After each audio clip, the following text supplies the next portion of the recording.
My name is Mark McGuinness, and this is the 21st Century Creative, the podcast that helps you thrive as a creative professional amid the demands, the distractions, and the opportunities of the 21st century.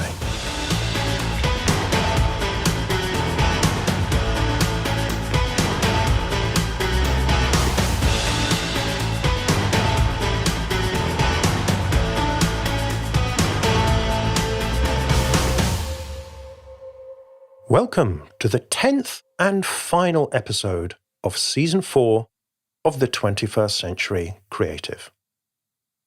As usual, as the season draws to a close, I'm feeling tired, but also very pleased with the way it turned out. I really enjoyed talking to all of my guests, and I learned a lot personally from talking to them, so I do hope you enjoyed the conversations and you found them helpful on your own journey. So firstly, thank you very much to our guests for their time and their expertise and wisdom and stories.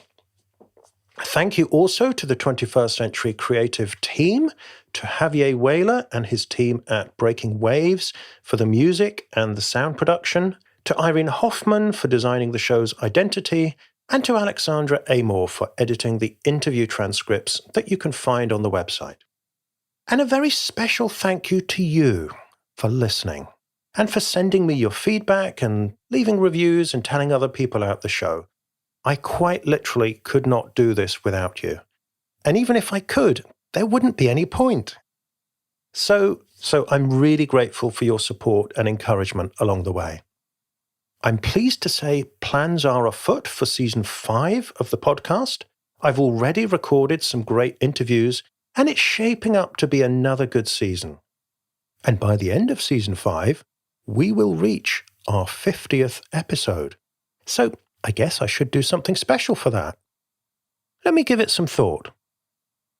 I'm aiming to launch Season 5 by the end of the year, so if you want to be sure you get it as soon as it's released, then do make sure you're subscribed in iTunes or wherever you like to listen to podcasts.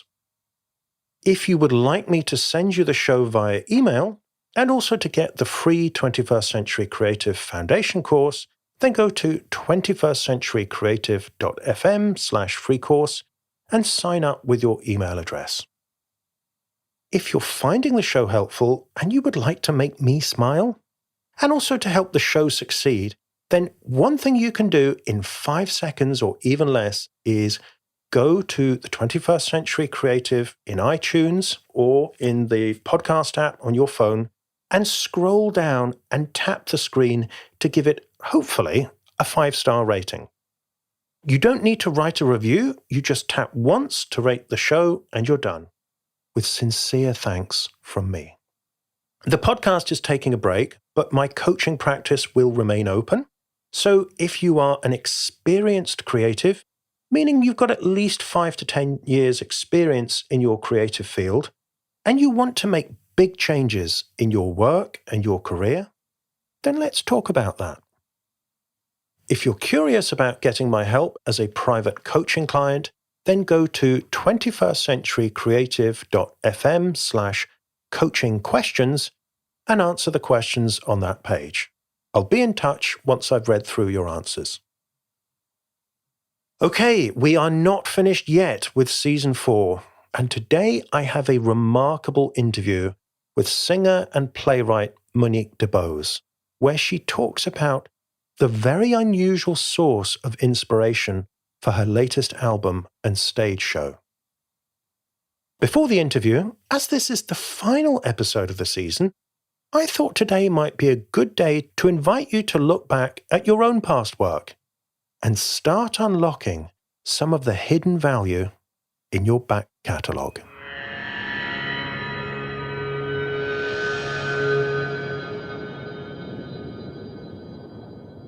If you've been listening to this show from the beginning, you may recall that back in episode 5 of Season 1, I outlined a fundamental strategy for your career as a 21st century creative.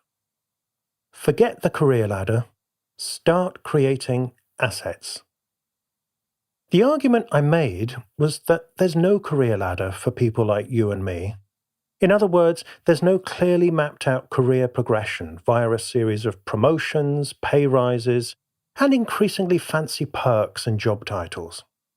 As an independent creative, or at least an independently minded creative, if you want to progress in your career by doing more fulfilling work, earning more money, and attracting more opportunities over time, you should focus on creating assets.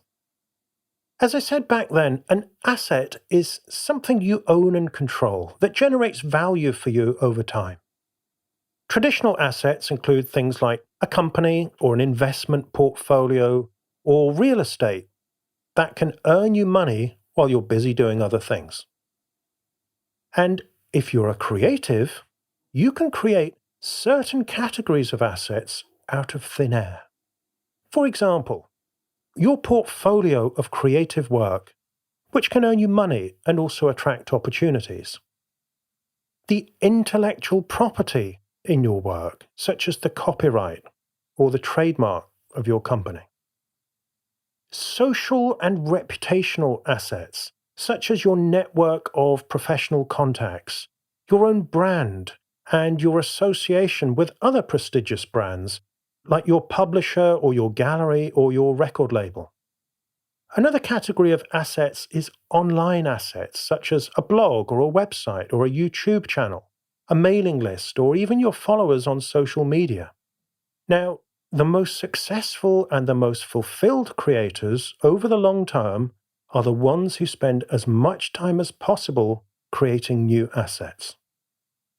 Life is very different when you have a back catalogue of great work, an audience for your ideas, a great reputation in your field, and a network of skilled collaborators. You can get more done and earn more money in less time with less effort. So it's vital that we carve out regular time to create new assets.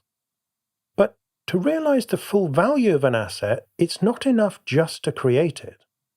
Otherwise, that collection of files on your hard drive or canvases in your back room would magically earn money for you every month. To make the most of your creative assets, you need to actively manage them. At the bare minimum, your track record should be clearly visible on your website. If nobody knows you did all that work, it's not helping your career.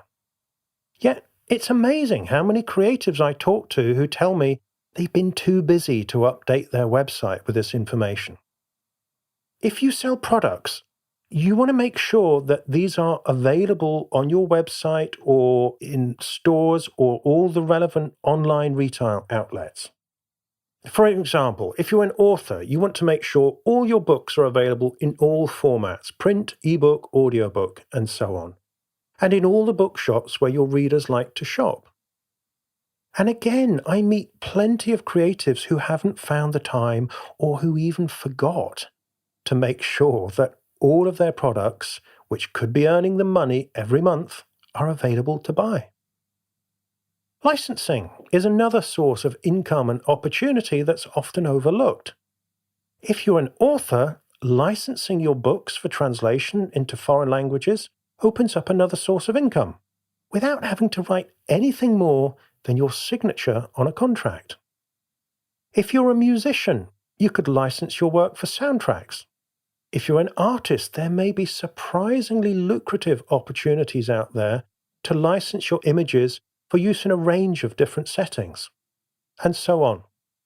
You don't even need to license your work to someone else to generate extra income from it. As Brian Clark explained to me years ago, you could repurpose your existing work into multiple different formats. You could turn your album into a live show, or your live show into an album. You could write the screenplay of your novel, or vice versa. You could turn a series of blog posts into a book or a workshop or an e-learning course. You could turn your book into an audiobook or your podcast into a book. You could make a limited edition series of your prints and sell them all as well as the original. You could perform your comedy routine on stage and film it and put it up on YouTube to attract more bookings. These very words you are listening to right now are available in multiple formats. You see, as well as sending you the recording on this podcast, I'm publishing them as an article on my blog at lateralaction.com and also on medium.com, and reaching people who would rather read than listen to a podcast. If you really think about it and do some research, there are all kinds of ways you could reach a wider audience, extract more value, and attract more opportunities from the work you have already created so far in your career. But the trouble is, you and I are creators, not extractors. We're so keen to get on with the next exciting new project that we often overlook the potential of our back catalogue. Extracting the value of old work looks boring compared to creating something new. Plus, we may not know how to do it, and the return on investment isn't obvious. Now, I have to admit, by nature, I'm the world's worst at this. I always have several new projects I want to get going on, so the idea of stopping and going back over old stuff isn't very appealing. But if I don't do this from time to time, then I pay the price. For example, my main website had the same design theme for over a decade. I knew it needed updating, but the site basically worked okay, so I could never get excited about revamping it. Then I noticed my search rankings had dropped and discovered Google was penalizing websites that were not mobile responsive. Even that didn't get me to take action. The old design theme literally started falling apart, with bits of the site disintegrating before my eyes, before I finally updated it and hired a developer to rebuild it for me. Now it's looking much better, and my search rankings have bounced back. I sleep better knowing it's delivering a better experience for my website visitors and also doing a better job for my business. Another example. Another asset I have that I originally created almost 10 years ago is the 21st Century Creative Foundation course. This is a 26-week creative career course that teaches you the fundamental creative and professional skills you need to succeed as a 21st century creative. I give it away for free via email. So, as well as helping students, it helps me grow my mailing list and communicate with my audience. And after 10 years, I realized that some lessons were showing a bit of wear and tear, with broken links and advice on some topics that was getting a little outdated. So earlier this year, once I finished season 3 of the podcast, I rolled up my sleeves and went back over the entire course, fixing all the broken links and updating some of the content of the lessons. I'm still working on a few bits and pieces, but the course is in a much better place now. And rereading it for the first time in a while, I was quite pleasantly surprised. I think it's a great course, and I'm proud to be sending it out and helping my students every week. If you haven't enrolled on the course, you can sign up right now for free at 21stcenturycreative.fm/free course. Now, going back and revising my old website content was not the most exciting work I've done this year, but I'm really glad I made time to do it. And let me tell you, it felt great to get back to creating something new when I started recording season 4 of the podcast. So, I am getting better at this, but I still have plenty to do. On my to-do list for later this year are print editions of 2 of my 4 books, plus audiobooks of all 4 of them. I'll let you know when I get them done. So, what can you do to make the most of the assets you've already created in your career so far? Here's a good way to get started. Step 1. Go through your website, your hard drives, your studio cupboards, your filing cabinet, etc., etc. Make a list of all your assets in the following categories. Your portfolio of creative work. Your intellectual property assets, such as the copyright in the works or the trademark associated with your brand. Social assets, such as your network or the audience of people that you've got permission to contact. Reputation assets, such as your brand or your association with other prestigious brands like publishers, galleries, record labels, and so on. Any prizes and awards you've won also go in the category of reputation assets. Online assets, including a website, blog, a podcast, a mailing list, a YouTube channel, social media profiles, and so on. Systemic assets, and by this I mean any kind of system or process that you have that you know how to operate and that benefits your work. It could be a productivity system or a specialist creative process, or a business model that generates value for your customers and your business. Last but not least, business assets such as your range of products or your company itself.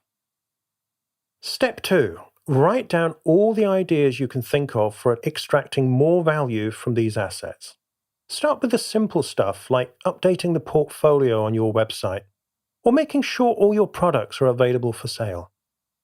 And don't forget to think about repurposing your work into different formats. Step 3. For specialists in different areas who can advise you how to generate more value from these assets. For instance, you might talk to an agent or a consultant about how to go about translation or licensing deals. Step 4, very importantly, reward yourself with work on something new. A good approach over the longer term is to alternate intensive work on new creative projects with bursts of work on managing your assets in between the projects. This has the benefit of maintaining your creative energy as well as taking good care of your assets.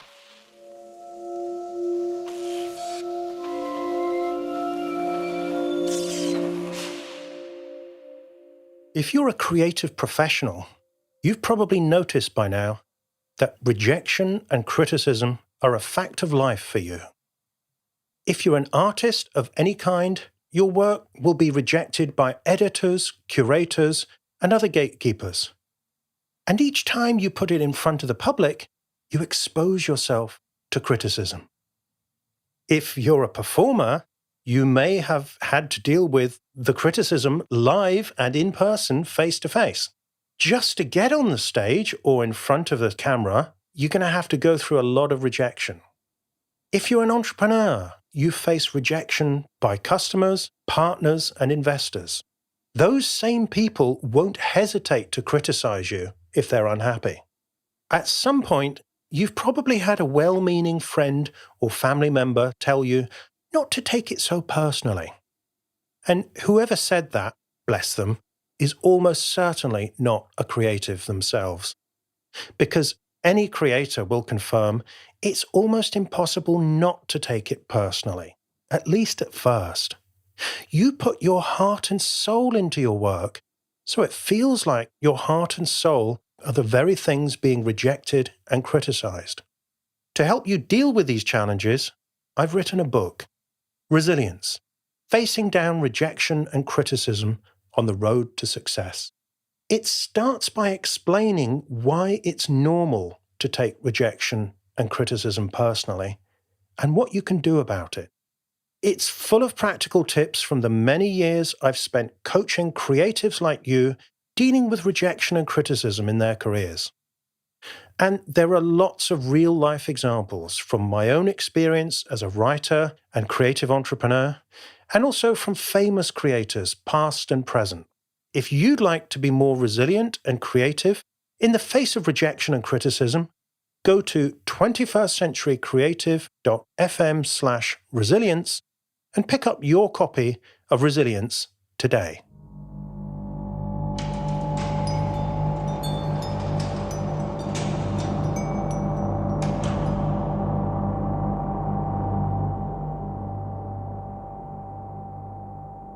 Monique DeBose is an award-winning singer-songwriter and playwright who has toured throughout America, Europe, India, and Asia. Her third album, The Sovereign One, debuted recently at number 2 on the iTunes Jazz charts.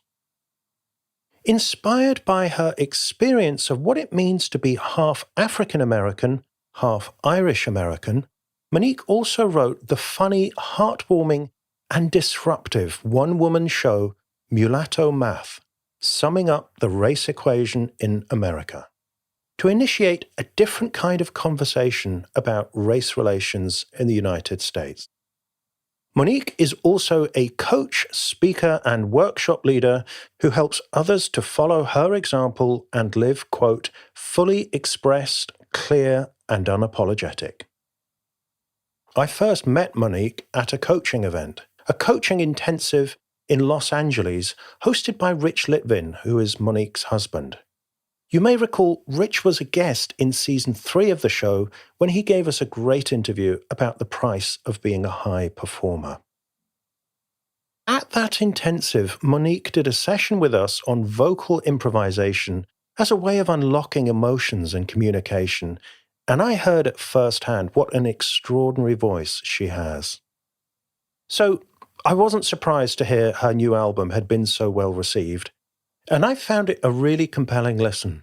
I've had it on heavy rotation in the run-up to interviewing her, and I'm delighted to say we can hear some music from the album in the course of Monique's interview. I invited Monique onto the podcast to ask her about the source of her inspiration for the album and her one-woman show, and I have to say I was surprised, because it turns out that these two works have their origin in a very creative and resourceful response to a medical diagnosis. I'll let Monique tell that story in her own words, but I'll just say that this is one of the interviews where my guest really digs deep and shares something profound about the nature of creativity and inspiration. Monique is someone who really embodies the ethos of the 21st century creative. She's a terrific artist who doesn't shy away from the challenges life sends her, but uses them to create extraordinary work and shares it with the rest of us. In the course of the interview, you'll also hear some of her music, and I'm betting this conversation with Monique DeBose is one that will stay with you long after you've finished listening.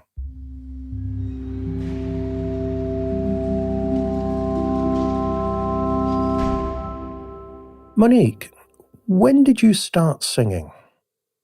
I started singing out loud in front of people probably when I was 18 years old.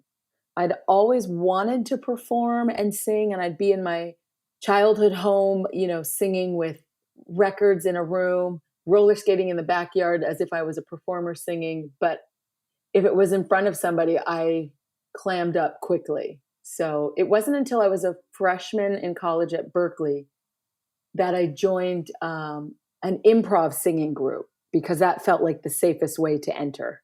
Improv singing? What's that?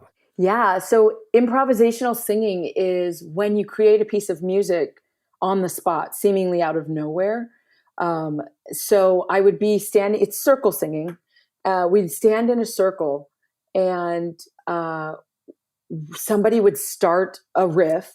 So for example, it's just like, de ba de, de da de ba de. And then a group would start singing that. And then somebody would add another part to it, and then add maybe another part to it. And then somebody would solo sing over it. So it was a great way to feel like you couldn't make a mistake. And that's what I needed to actually dive into the world of singing. I've done a bit of improv acting, and I do like that whole culture that you support each other and make each other look good, which you very much have in that, but I'd never come across a singing version of it. So do you know Bobby McFerrin, or have you heard of him? The guy who sings, "Don't worry, ooh, ooh, ooh, ooh." Oh, anyway, be happy. Oh, yeah. Bobby McFerrin, that is like his most commercial hit, but he has the most phenomenal group of vocalists around him. One of them is my mentor, a woman named Rhiannon. And your listeners should dive into his music. It's all improvisational singing. It's phenomenal. Listening to your music, you have this incredibly expressive voice. Was it always that easy to express such deep feelings? My entire face just dropped when you said that easy. It has been an uphill battle. I mean, it sounds it. I don't know. You tell me what it's like. Well, no, it has not always been that easy. There was this point I got to, and I'm happy to share what the details of that were. But where I got to a point where I couldn't I couldn't afford to not sing from the gut, from the soul anymore. And the desire to sound good and be what people think a singer should sound like. Or I went as deep as, well, you're a mixed race woman, you're a Black woman, so you need to sound like the women who can do all that, like all, you need to be that. And so it has been such a journey to really be able to find my own self and my own voice. So no, it has not always been easy. So how did you do it? I mean, how did you get away from, because I mean, by definition, if you're singing in public, you're performing, presumably you're aware of how you're coming across to other people. How did you get past that? Well, it's still, in process, and I think it will always be until I take my last breath. But there are two things that show up for me when I hear that question. First, I was so paralyzed in trying to be something that I just didn't see how I could be, that it took all the joy out of singing, and I loved singing and making sounds with my voice. So I got to a point of exhaustion. That's one thing. And then the second, the universe swooped in and helped me out by giving me the diagnosis of something called a desmoid tumor in late 2016 in my abdominal wall. Right. And that was a complete shift in how I saw life and saw myself. And doctors were telling me, you're going to be on pharmaceuticals for the rest of your life. That was a no for me. I wasn't going to do that. And the second opinion doctors told me, well, we'll just cut out part of your abdominal wall and put in a mesh. You're done having children, right? And I was done, but I did not feel like that was my solution either. Yeah. And so I went in and started having conversations with the tumor. I have a master's in spiritual psychology, and this is just some of the work that we do. And what it told me was, you have been holding back so much. You have been keeping so much inside, so much of who you are hidden, because you're worried about what people will think. You're worried about not doing it right. You're worried about hurting others. And you can't afford that anymore. All that energy and creativity has created me. So let's move through this. You need to express. And so from that point, that's actually what had me write my one-woman show. That's what had me actually write this particular album project. And in that, I decided, and it was really like the decision was made for me, and I just, had to go ahead and go along with it, that I couldn't pretend anymore, and I couldn't try to be something I wasn't. I had to stay, like my North Star was, you need to express what is you fully. And that's what I did. And that's what I've been doing. And you got this from doing inner work, focusing and dialoguing with the tumor? 100%. 100%. Wow. And that was one of the hardest things I ever did, because in the world we live in, or most of us live in, Western medicine really is God and is king. And people are worried about you, who love you, who have that Western medicine, knowledge. And I had to be willing to trust myself and trust my own inner wisdom in the face of everybody telling me, that's stupid, you shouldn't do that, how do you know it's going to work, all of those things. And so I had to just keep coming back to, this is what you're being told, trust it. So it's been a process. So all of that also just adds to me really being able to trust my own voice in the singing capacity as well. And you say that there were 2 creative projects that came out of that. Let's start with the album, The Sovereign One. And again, I know it's been very well received, did very well on iTunes when it launched and so on. But let's go back to the source of inspiration for the album. Where did this come from for you? The Sovereign One came from claiming back all the parts of myself that I had either hidden away, shamed away, given away, decided I wasn't good enough. So what was the point of having it anyway?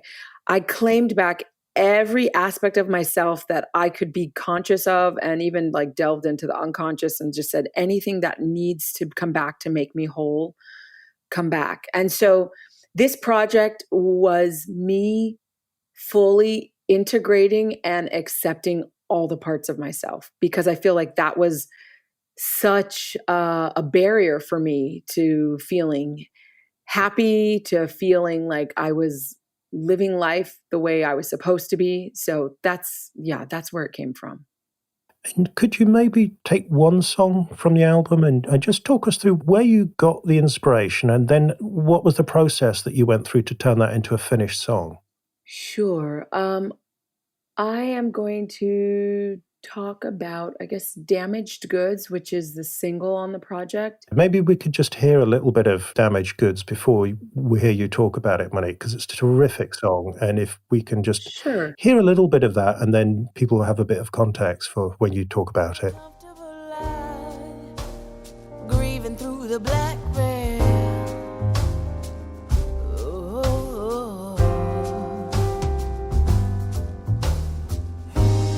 We were less different than I realized. Our souls meet each other on a dark night. Pleasure and pain. Baby, we're damaged goods. Baby, we're damaged goods. Baby, we're damaged. Baby, we're good. Oh, baby, we're damaged goods. So Damaged Goods is a song I wrote with two amazing co-writers, my friends Isaac and Torald Corin. And it's really an ode to all the faults, quote unquote, that we walk around with as human beings. It's acknowledging, yes, we are insecure and small and maybe unfaithful and resentful, and we're out of integrity. And even still, we are good at, the heart of who we are. Oftentimes people feel like, well, I'm damaged or I'm broken or something's wrong with me that is not fixable. And this song is really speaking to, yeah, you may be damaged in one way of looking at it, but trust that you are all good. And so the song really is speaking to owning all the parts of yourself. I don't know if you know about that Japanese, I'm going to say tradition. I can't even remember what it's called. But if a vase breaks, instead of throwing it away, artists or people will put it back together with beautiful gold paint. Oh, yeah. And then that just makes it even that much more beautiful. That to me is kind of how Damaged Goods is. It's really owning, yeah, you may be somebody who is, really insecure, but let's really own all the parts of you, because the whole of you is exquisitely good, is beautiful. So I just wanted people to not feel like they have, this was it. I was exhausted from trying to be something I just wasn't. And I don't think that's fair to any human being walking the planet. So this was like, forget it all, people. Let's just be us, and let's look at us, and let's love us as we are. We're all divine beings having a human experience. Let's just enjoy all of our humanity. Well, thank you. That certainly comes across beautifully in the song. Thanks. And what does the title, The Sovereign One, mean to you? Well, again, it's speaking to really being someone who is fully integrated into herself, someone who stands in herself, who I don't want to say doesn't need, because I believe as humanity, we all live in community and we need each other, but doesn't need others to validate, to justify her existence. That's what I mean by the sovereign one. That was like a claim and a call and an intention. And the music is reflecting that I am sovereign unto myself. I belong to nobody. I owe nobody. And I move around full, whole, complete, and perfect. That's what it means. And not content with creating amazing music and a terrific album, you've also created and toured with a very unusual one-woman show. Why do you call it unusual? Well, that's what the word is on the street. That's really funny. That's funny.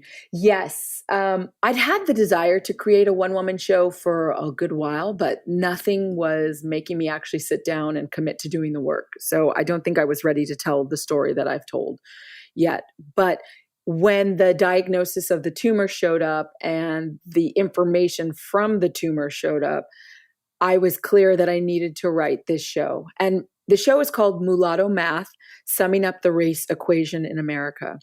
And what I do is I watch my own journey into discovering who I am. I come from a mixed race background. I have an African American father from the segregated South. He was the first in his family to graduate from college. And then I have an Irish American mother from upstate New York who came from an educated family background.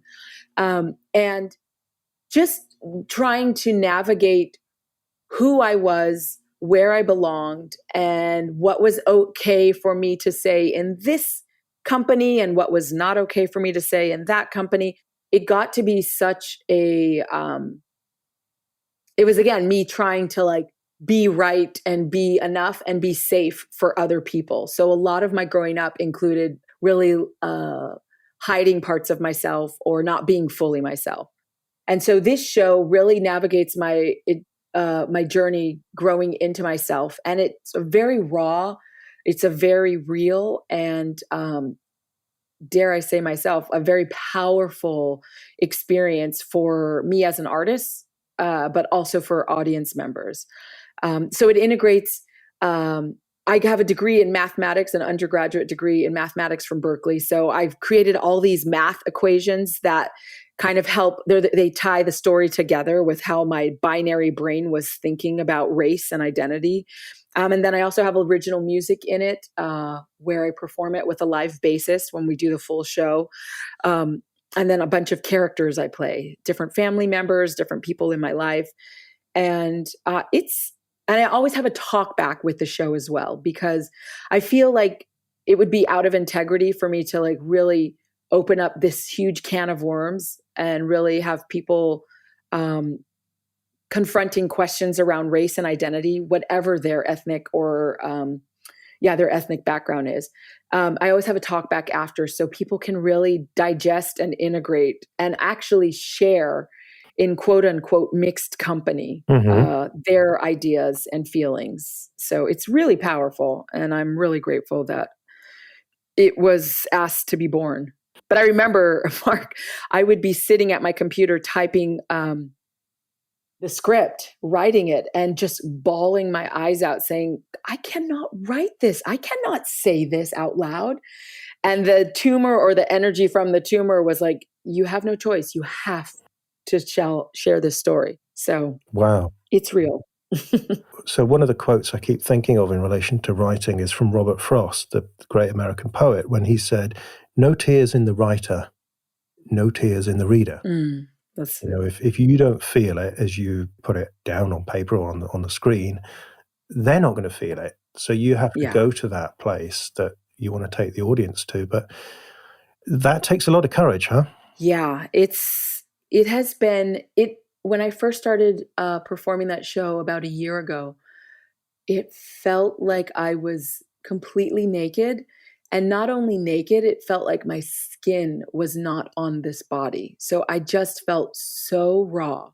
And as I've continued to do the show, it's as if the skin that I had for all the time before the show, or for a lot of the life before the show, like that was the skin of hiding. That was the skin of being not fully myself, being what you needed me to be. And so it was as if everything was stripped. And then with each performance of the show, new skin started to grow. And it's skin that is really, it's tough. It's supple. It's flexible. It's a beautiful skin. It takes such good care of me. It's almost Teflon in a way, but not fully Teflon. It's just a new skin has grown. And it continues to grow. But it's a beautiful skin for me to walk around in as I continue with life. So I'm really grateful for the process and for the show, for myself and for others, because I know people are moved and changed by the show. So I've got to be maybe a little culturally sensitive here. I'm not from the United States. And obviously, those of us outside the US, we see and hear there's a lot of media and debate around race in America, but it doesn't compare with having lived your life in that particular country. So maybe you could give us an idea of the kind of context that you're stepping into with a show like this. Because as I understand it, you were engaging with the issue in a very unusual way. I still want to know what unusual means. I'm like, what have you heard? Yeah, well, I can speak to my experience, and that's what I do with the show. I really use my experience as a microcosm for the United States. Yeah. What I feel like is in the United States, there are two camps running, and I'm sure there are more. So this is a very broad generalization. So please know that I know that. But I noticed that in a lot of African Americans, there is fear, there is resentment, there is non-trusting of white people in our culture. That doesn't mean that people, don't succeed and move through life and have great lives, but I think those are undercurrents in relation to the United States. And then on the other side, I'm looking at, and again, obviously there are more than Black and white people in the United States. I'm just speaking to those two groups currently. And again, these are generalizations. But on the white side, what I notice is that there is either desire, but having no clue how to step into that desire to be in connection with African Americans, or there is ignorance. And to me, the ignorance is not necessarily, it comes from an unconscious place. It comes from a place of protecting themselves from what, even if they don't know it in their conscious mind, what they know their country has been built on, which is having to what's the word? Dehumanize other humans in service to your way of life. So that just lives in the DNA of the country and lives in the DNA of, for lack of a better term, white people in the United States. So even if there is this desire to bridge the gap, until people are willing to actually look at that and speak that, and not to be made wrong for it, but to actually just be willing to acknowledge, I think both sides are at an impasse. And so even if there is this desire to be, to integrate and be present, and integration and surrender are the words that run my life, quite honestly. Integration on many levels, surrender on many levels. But people will not be able to actually move through and move past and integrate into what they're actually wanting if they're unwilling to see both sides. So that's context. And I mean, it sounds like a very brave thing to do, to step into this context. Were you not just tempted to leave these things for someone else to say while you just got on with your music? I couldn't get on. That was the problem. Trust me, if I've said this, I had a teacher once who said, she was teaching what she was doing, and I was learning from her. And she said, Monique, if you can walk away from this, walk away. And I could walk away from it. So I did. And I kind of never understood why she said that. But this, I'm like, oh, this is my thing. If I could walk away from this, I would 100% walk away from it. But I can't. I feel like it's the charge my soul has been given to really integrate all of the parts of myself, which also includes integrating all of the parts of this country, because that is what I'm made from. I just feel like that's been imprinted on my soul, and that's what I have to do. But trust me, if I could walk away, Mark, I would be on a beach. And can you give us an example, maybe? So we've got the context, we've got your intention, we've got a sense of maybe what's at stake here. But can you give us an example of how you address this in the show? What's the format of the show that allows people to see this and experience it differently? I think the number one thing is that it is a very vulnerable show, and by that I mean, I am speaking family secrets, and they weren't necessarily told to me as family secrets or experienced as secrets, Mhm. but when they're out in public, people get very uncomfortable. It's been such a journey with my mom in this show, in doing the show, and she's one of the most supportive people. I'm really like proud of who she is in the world because I was sharing things about her unwillingness to accept that or to look past her own struggle to see someone else's, see African American culture struggle. I'm speaking to bringing up stories about my granddaddy on my dad's side, who was a longshoreman and fell 30 feet in the air from the air and had a broken back, broken pelvis, and two broken bones. And when the men he worked with took him to the nearest hospital, which was the quote unquote white hospital, they literally put him out on the sidewalk with a broken back, broken pelvis, and two broken legs.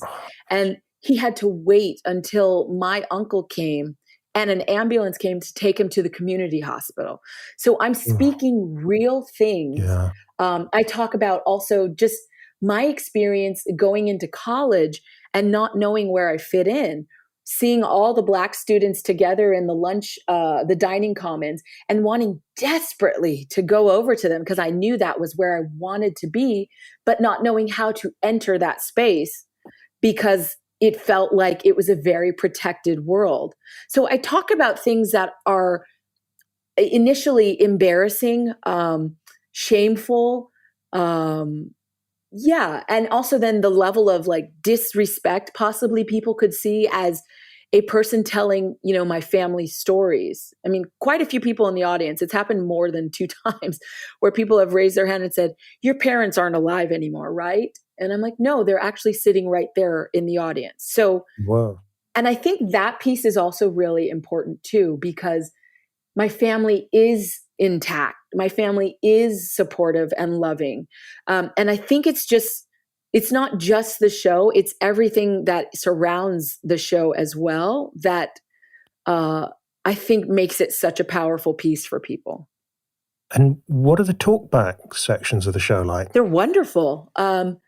People and again, I say it in mixed company, people who may never run the same circles are in the audience. And because the show is so vulnerable, because I am so vulnerable, it really creates a container of safety and openness just in the entire space, which is so beautiful. And that's one of the things I feel is one of my gifts as a creative professional too. That's just one of the things I've been given to do and to offer to people. So people are asking questions and identifying and sharing their stories. I had an Irish former nun in the audience who was maybe like 70 saying, you just told my story. Like it was just, maybe that's a Scottish accent. Sorry, European people.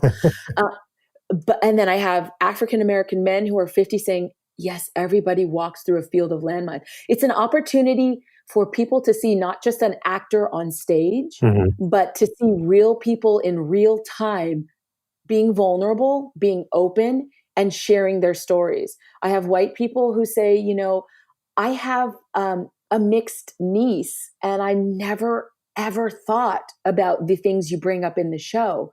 And I want to go back and just kind of get in curiosity with her to hear what her actual story is instead of the assumptions we make about people.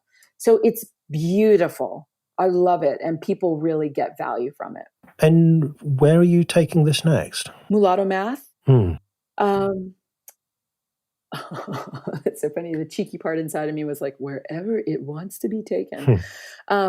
I'm continuing to, you know, reach out to festivals, to reach out to theaters as well as universities. I've done it a couple of times at universities with, you know, workshops attached afterwards. I also, you know, with the spiritual psychology, I've created beautiful workshops around identity, around compassion, around race, relations, all kinds of things. So doing more of all of that, really. So it's just constantly in motion of sending out materials about the show and being in conversation. Same with the album. Like it's just as an artist, an independent artist, it's continuous work. But I could see it being a tool for people who are policymakers, change makers, so that it's a step into, it can act as a portal for people to make shifts and change,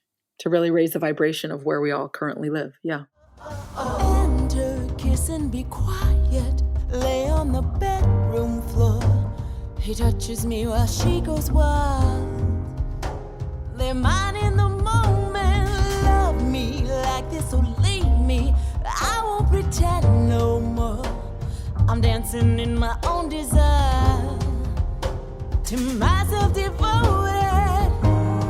New wine. Old skin. Who's to say to what you told? I chose myself and broke And the mold. not only do you do the music and the show, but you're also an agent of change yourself for other people as a coach and a workshop leader.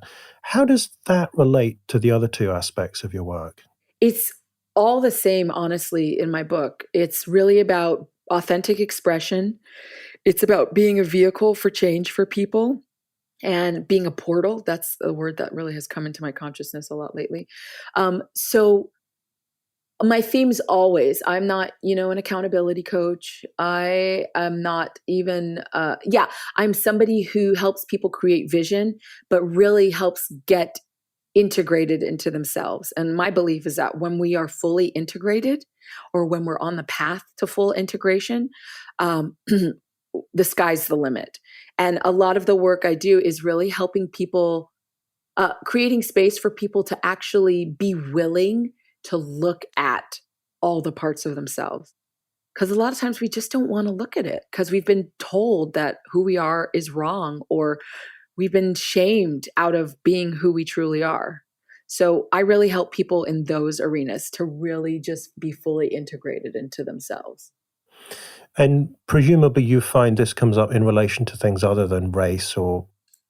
100%. Yeah. Yeah? Well, Yeah. Oh my gosh. Yeah. In terms of what we want to be doing in the world, what kind of relationships we want to be in, reaching goals that we just think are not available to us for whatever the reasons we've been told or learned, that helpless behavior. So it spans the entire spectrum of life, quite honestly. Yeah. Race is one piece of it. It's the piece for me that I could directly identify and tell this particular story. But yes, it really transcends my coaching. Yeah. Nobody's ever actually come to me around race yet, but I've always been curious about creating a workshop around race for people. But no, that's not the specialty in my coaching. and what are the implications of all of this around creativity? Maybe, so if somebody's listening to this thinking, okay, well, so what are the implications for me as a creator? What would you say some of the biggest lessons that you would like to impart from this journey that you've been on? I think the biggest lesson that jumps out so strongly is you were born exactly the way you are supposed to be. There is nothing about you that is wrong or a mistake or needs to be changed. Yes, we are always growing and we are refining, but the core essence of who you are is perfect, whole, and complete. So, my offering and what I want people to walk away with is the thing that you are thinking is wrong about you and that you need to hide away and minimize is probably something that needs a second look, a more up close look, because what I normally find is that thing is really your gift. That thing is really your doorway into you fully being yourself. And when we are fully ourselves, you cannot help but be magnetic to people. You cannot help but be magnetic to the things that are actually in your heart that you want. So that's what I would say. So for me, like the perfect example around singing, I was not Whitney Houston. I was not Mariah Carey, and I was mad about it. And so I stopped singing. And when I got to the point of, no, your voice is your voice. You don't need to be anybody else. that freed me up so much. It let me let go of trying to be something that I wasn't. And it actually gave me the energy to focus and be more of who I am. And when we're more of who we are, people trust us. People believe us because we are in alignment and in integrity with ourselves. So that's what I want to offer. I was very long-winded, but I hope the point got made. Well, that was a great point, beautifully made. So maybe this is a good time for you to set our listener your creative challenge, Monique. So if anybody's new to the show, this is the point of the show where I invite my guests to set a challenge to the listener, something that you can go away and do or get started on within the next 7 days. And that is related to the theme of the interview. So Monique, what creative challenge would you like to set us?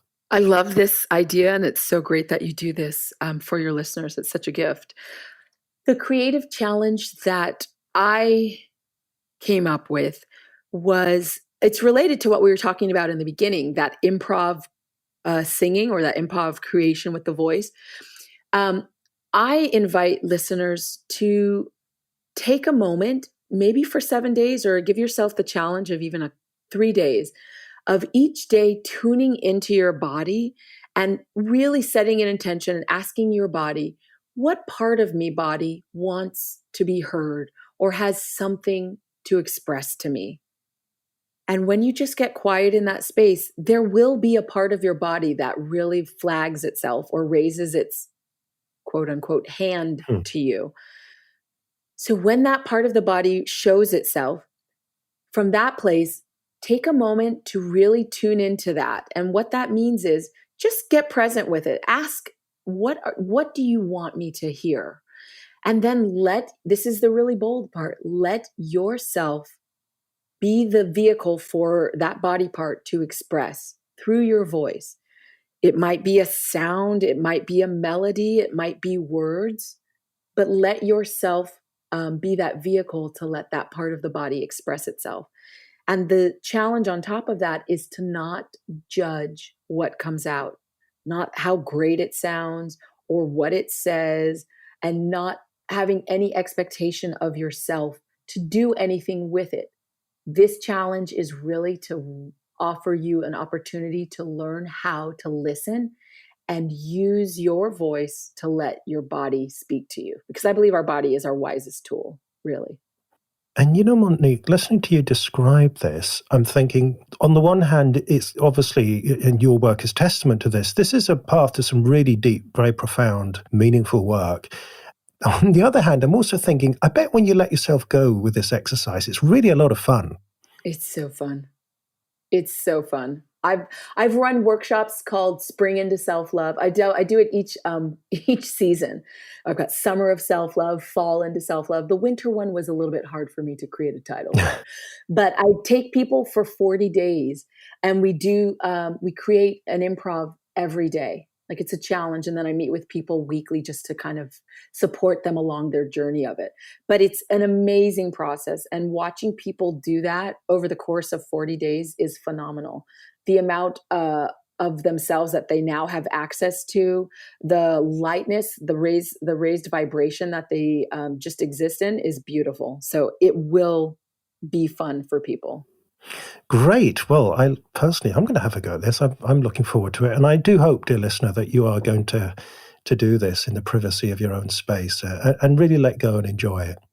So, Monique, thank you so much. You've taken us on a really amazing journey today. And I can tell that this has been a very, these two projects have been a really big and important cycle of creativity for you. Are you able to say anything about future projects that are in the pipeline, or is that still under wraps? It's still under wraps. I love that you asked that, though. That's beautiful. I'm writing more music. I am figuring out. I said it's under wraps, and here I'm talking. I'm figuring out a way to really. Yeah, that's what I'll say. That's it, Okay, Mark. that's great. For now. All right. And so where can people go to listen to your music, to find out about the show? I do hope there are some more upcoming dates where people can come and see the show for themselves. Where should people go to find out about all of that? So there's, funny enough, funny enough, 3 different websites. So I'm sorry about that, everybody. For the show, it's mulattomath.com, mulattomath.com. For the music, it's Monique DeBose music.com. And then for coaching, it's moniquedebose.com. And if you'd like to follow my music on Spotify, you can just find Monique DeBose and follow me there for new music and things coming. And then also on Instagram for Mulatto Math, it's at Mulatto Math Play. I'd love for you to follow me there. For the music, it's Monique DeBose Artists, and I'd love for you to follow me there. Thanks so much. Great. And I will make sure we have those obviously in the show notes as usual. So, Monique, thank you so much. It's been an absolute pleasure talking to you, and I'm sure I will be getting lots of delighted feedback from listeners over this week's episode. So thank you. Thank you so much, and it's really been my pleasure. So thank you, Mark.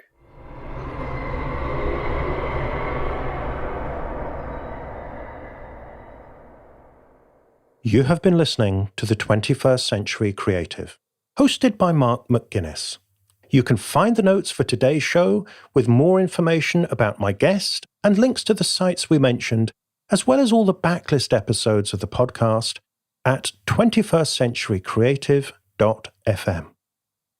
If you enjoyed the show, I do hope you'll subscribe in iTunes, and I'm always grateful if you could take a couple of seconds to just go to the iTunes podcast app and give the show a rating. If you'd like to have the 21st Century Creative Foundation course delivered to you for free, giving you 26 lessons of advice and worksheets on carving out an original creative career, you can sign up for the course at 21stcenturycreative.fm/free course. And if you are an experienced creative and you're curious about getting my help as a private coaching client, then the first step is to go to 21stcenturycreative.fm/coaching questions and answer the questions on that page. Thank you for listening. I hope you'll join me again soon.